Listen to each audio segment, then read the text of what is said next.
Welcome to Brainish English Stories. It wasn't the time when many people visited the park, and the young woman sitting on a bench seemed to have a sudden desire to rest and enjoy the hint of spring in the air. She sat there, lost in thought. A bit of sadness showed on her face, but it hadn't yet changed her youthful features or her determined smile. A tall young man walked briskly through the park along the path close to where she was sitting. A boy with a suitcase followed him. When the young man saw the lady, his face turned red and then pale. He watched her closely as he came closer, feeling both hope and worry. He passed by her at a short distance, but it seemed she didn't notice him at all. About 50 yards ahead, he suddenly stopped and sat on a bench. The boy put down the suitcase and stared at him curiously with his sharp eyes. The young man took out his handkerchief and wiped his forehead. He had a nice handkerchief, a good forehead, and was attractive to look at. He said to the boy, "I want you to tell that lady on the bench a message. Let her know I'm heading to the station to go to San Francisco for an Alaska moose hunting trip. Tell her that since she told me not to talk to her or write to her anymore, I'm using this way to make a last appeal to her fairness, based on what we've had. Tell her that rejecting and pushing away someone who doesn't deserve it, without explaining or giving them a chance, doesn't seem like her true self. Tell her that I'm bending her rules a bit in the hope that she'll consider fairness. Go, and tell her that." The young man gave the boy a coin. The boy looked at him for a moment with smart eyes from his dirty but clever face, and then started running. He approached the lady on the bench somewhat unsure but not embarrassed. He tipped his old plaid bicycle cap on the back of his head. The lady looked at him calmly, without any bias. "Miss," he said, "that guy on the other bench sent you a message through me.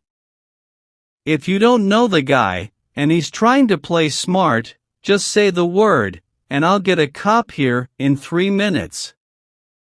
If you do know him, and he's being honest, I'll tell you the talk he sent you."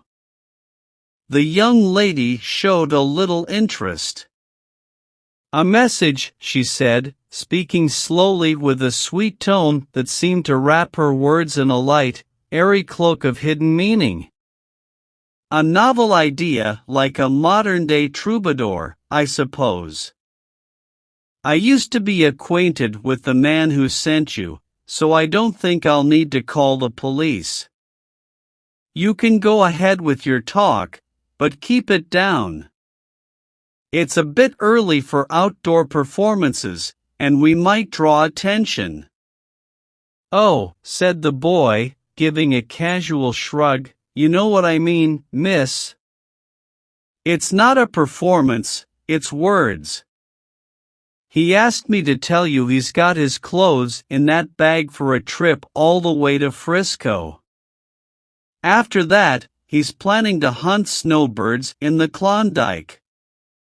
He says you told him not to send any more love notes or come by your house, so he's using this way to give you a heads up. He says you gave him the cold shoulder without explaining why. He says you ended things without giving him a chance to object to the decision. He says you cut him off, and never told him why." The young lady's curiosity had grown a bit.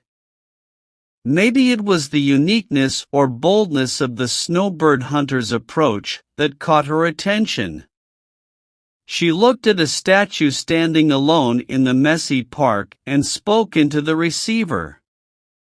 "Tell the guy that there's no need for me to repeat what I stand for.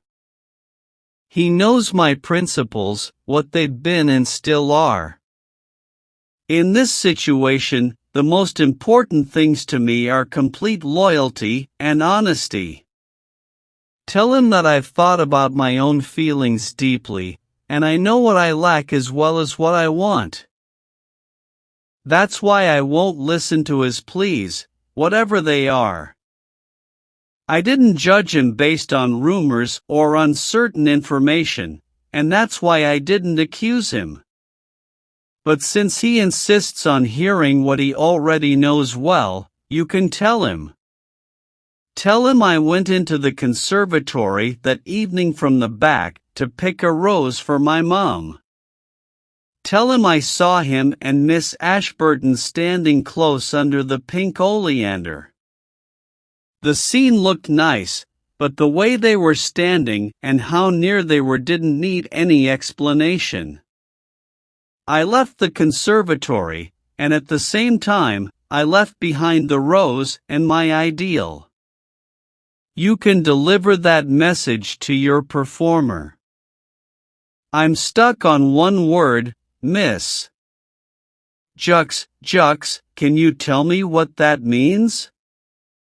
Juxtaposition, or you can think of it as being too close or near to someone when you're trying to keep a special status. The boy's feet kicked up the gravel as he ran to the other bench. The man's eyes questioned him, eager for information. The boy's eyes were bright with the enthusiasm of a messenger. The lady says she knows that girls are easily fooled when a guy tells ghost stories and tries to make up, and that's why she won't fall for any sweet talk. She says she caught you in the act, hugging another girl in the hothouse. She went inside to pick some flowers, and she found you hugging the other girl really tight. She thinks it might have looked cute, but it made her sick. She says you better get going and catch the train. The young man gave a quiet whistle, and his eyes lit up with a sudden idea. He put his hand in his coat pocket, took out a bunch of letters, and chose one to give to the boy. Then he handed over a silver dollar from his vest pocket. Give this letter to the lady, he said, and ask her to read it. Let her know that this letter should clear things up. Tell her that a little trust mixed with her idea of the ideal could have saved a lot of heartache. Tell her that the loyalty she values so much has never wavered. Tell her I'm waiting for her response. The messenger stood in front of the lady. The guy says he got the wrong rap without any reason. He says he's not a bad guy, and, lady, if you read that letter, I bet he's a good guy, for sure. The young lady unfolded the letter, feeling a little unsure, and read it. Dear Dr. Arnold, I want to thank you for your kind help to my daughter last Friday evening, when she had a heart attack in the conservatory at Mrs. Waldron's party. Your quick action in catching her and giving her the right care saved her. I would appreciate it if you could visit us and treat her condition. Sincerely, Robert Ashburton. The young lady folded the letter again and gave it to the boy. The guy wants an answer, the messenger said.